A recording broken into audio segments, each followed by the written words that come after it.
दिल्ली, भारत की राजधानी, शोरगुल और रफ्तार से भरा शहर। इसी महानगर में जहां हर कोई अपनी ही दुनिया में मगन है। कहानी शुरू होती है नेहरू प्लेस के एक पुराने ऑफिस से, जहां अंकित नाम का software engineer late night shift में काम कर रहा था। चलो अंकित, मैं तो निकलता हूँ। तुम तो अभी काम करोगे ना? हाँ, मेरी तो नाइट शिफ्ट है। अब जब तक काम नहीं होता तब तक तो मैं कहीं नहीं जा सकता। चलो एक एक कप कॉफी पी लेते हैं। जाने से पहले तुम्हें भी कंपनी दे देता हूँ। अब तो रोज का यही हाल रहने वाला है, लेकिन चलो बोल रहे हो तो कॉफी पी ही लेते हैं। दोनों जाकर कॉफी पीते हैं। यार अंकित, तुमने नाइट शिफ्ट के लिए मना क्यों नहीं किया? तुम्हें डर नहीं लगता है? मेरे तो घर का भी यही हाल है। मैं तो वहाँ भी बिल्कुल अकेला ही हूँ। कम से कम रात को यहाँ काम करके पूरा दिन सो पाता हूँ, वरना दिन में काम करके भी मुझे रात को नींद नहीं आती थी। चलो मैं चलता हूँ अंकित, मुझे भी अब लेट हो रहा है। कल मिलते हैं। तुम अपना काम जल्दी खत्म करके निकल जाना घर। हाँ ठीक है, आराम से जाना, बाय। अंकित अब रोज नाइट शिफ्ट करने लगा था। उसको ऐसे काम करना अच्छा भी लगने लगा था। लेकिन एक रात जब अंकित ऑफिस से घर लौट रहा था, उसने देखा एक औरत फुटपाथ पर बैठी थी। फटी हुई साड़ी, उलझे बाल और हाथ में खाली स्टील की प्लेट। भीख दे दो बेटा, सुबह से कुछ नहीं खाया है बेटा, रोटी दे दो, बहुत भूख लगी है। इतनी रात में कौन भीख मांगता है? अजीब ही लोग हैं आसपास। सुबह होती तो देखता भी, लेकिन इतनी रात में ये कैसी औरत है? खैर मुझे क्या। अंकित ने नजरअंदाज किया और तेजी से आगे बढ़ गया। लेकिन जब वो ऑटो लेकर आगे निकला, पीछे मुड़कर देखा तो वो औरत वहीं खड़ी थी, बिना चले बिना हिले, बस उसे घूरती हुई। कहीं ये कोई चोर तो नहीं थी? मुझे अकेला देखकर मेरे पीछे आ रही होगी। अच्छा हुआ जो मैं वहां नहीं रुका। क्या हुआ सर, आप कुछ कह रहे हैं क्या? अब नहीं भैया, आप बस ले चलो मुझे। वो तो मैं ऐसे ही खुद से कुछ बात कर रहा था। अगले दिन अंकित थोड़ी जल्दी ऑफिस चला गया। क्या बात है अंकित, तुम तो नाइट शिफ्ट करते हो ना, तो आज सुबह सुबह कैसे आना हुआ? नहीं, बस ऐसे ही मन किया आज सुबह ही अपना काम कर लूं। लगता है अंकित भाई को भी चुड़ैल से डर लग गया है। क्या हुआ? कौन सी चुड़ैल? बात काम की है, सब सुन लो। मैं बार बार नहीं बताऊंगा, फिर ये मत कहना मैंने बताया नहीं। बात काम की है। मुझे भी पहले नहीं पता था, लेकिन अब पता चल गया है। अरे और कितना सस्पेंस, अब बता भी दो। भाई, रात को यहाँ पास में एक चुड़ैल घूमती है, जो रात में आने जाने वालों से भीख मांगती है और रोटी मांगती है। उसे खाना नहीं दिया तो वो पीछा करती है और गायब नहीं होती। बस बच कर रहना, कहीं तुम्हें ना पकड़ ले। वो बहुत खतरनाक है, बहुत लोगों को परेशान किया है आज तक उसने। कुछ लोग बहुत डर गए और कुछ हंस पड़े।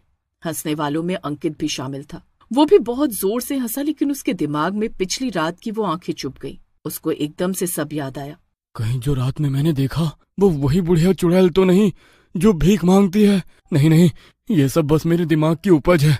ऐसा कुछ नहीं है, ये बस एक इत्तेफाक ही होगा और कुछ भी नहीं। अंकित पूरा दिन अपना काम करता रहा और काम करते करते उसको एक बार फिर देर हो जाती है। अब फिर अंकित रात में अकेला हो जाता है। एक दिन दिख गई तो क्या रोज रोज दिखेगी? कोई नहीं, घर चलता हूँ। तभी उसके कंधे पर एक हाथ आता है। कौन है? मैं वही हूँ बेटा, जो कल रात भी आई थी तुमसे रोटी की भीख मांगने। अंकित पीछे घूमता है तो वहाँ कोई नहीं होता है। अंकित तेजी से चलने लगा। डर के मारे उसकी हालत खराब हो जाती है। जय हनुमान ज्ञान गुण सागर। अंकित थोड़ा और आगे बढ़ता है कि तभी एक मोड़ पर उसको एक हाथ दिखता है। उस हाथ में एक कटोरा होता है। भगवान जी, बचा लो आज। अंकित उसके पास जाता है, तभी उसको आवाज आती है, रोटी दे दो बेटा, रोटी दे दो। दूर रहो मुझसे, दूर रहो। तभी उसके सामने एक भयानक चुड़ैल आकर खड़ी हो जाती है।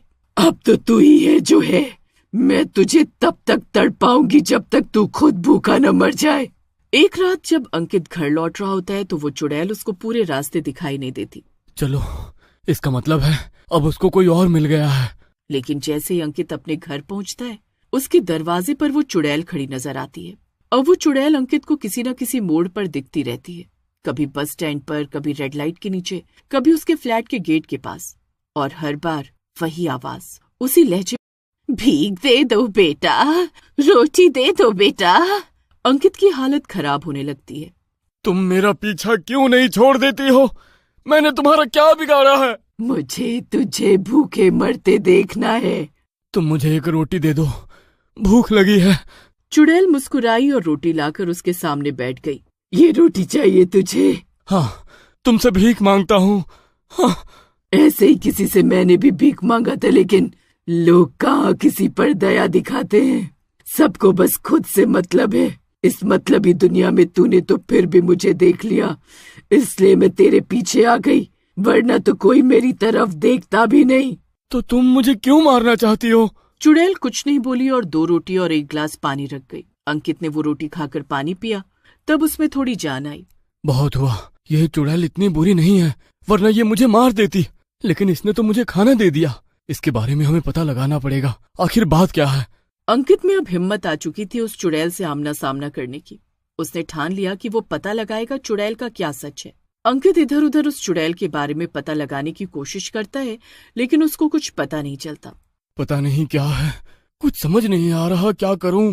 लगता है अब पूरी जिंदगी इस चुड़ैल के साथ ही बितानी होगी मुझे। तभी वहां चुड़ैल आ जाती है। इस बार उसके कटोरे में एक सिर पड़ा होता है। मेरे बेटे, भीख दे दो, बहुत भूख लगी है, रोटी खिला दो। ये कौन है तुम्हारे हाथ में? इसने भी मुझे भीख नहीं दी थी, मैंने नहीं मारा इसको, ये खुद ही मर गया था। बेचारा, मैं तो बस रोज इससे भीख मांगती थी। अंकित डर जाता है। उसको पता नहीं चलता कि वो ऐसा क्या करे जिससे उसको उसकी मौत से छुटकारा मिल जाए। वो रास्ते से जा रहा होता है, तभी उसको एक स्थानीय बुजुर्ग सिक्योरिटी गार्ड रोकता है। क्या बात है सर, आप बहुत उदास रहते हैं। कुछ नहीं बाबा, जाने दो। उस चुड़ैल के बारे में जानना है। अंकित चलते चलते एकदम से रुक गया। उसको ऐसा लगा जैसे किसी ने उसके दिल की बात समझ ली है। कौन है वो औरत? बाबा, आपको पता है क्या, मैं बहुत परेशान हूँ, मैं जीना चाहता हूँ, मेरे घर वालों को मुझसे बहुत उम्मीदें हैं। गार्ड ने अंकित की बातें बहुत ध्यान से सुनी और फिर एक लंबी सांस ली। तब तक अंकित चिल्लाया, देखो बाबा, वो फिर आ गई।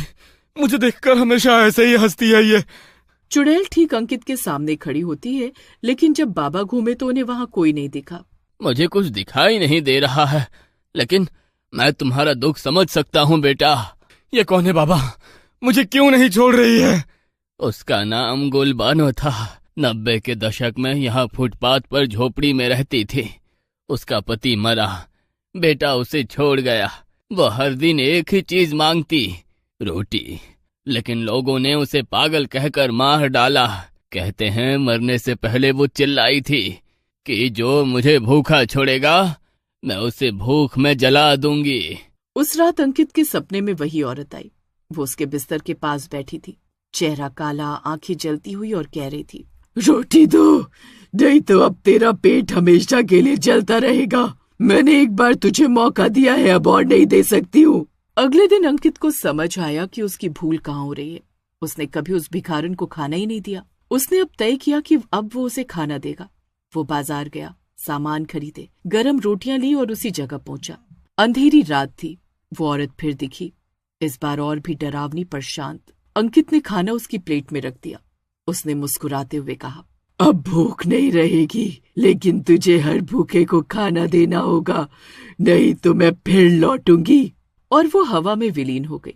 अब अंकित ने ऑफिस के बाहर एक फ्री फूड स्टॉल लगाना शुरू किया है। हर शुक्रवार वहां सब्जी और रोटी जरूर होती है, और जब भी किसी फ्लैट के बाहर कोई आधी रात को भीख मांगते दिखे तो वहां से भाग जाओ, क्या पता वही चुड़ैल आई हो।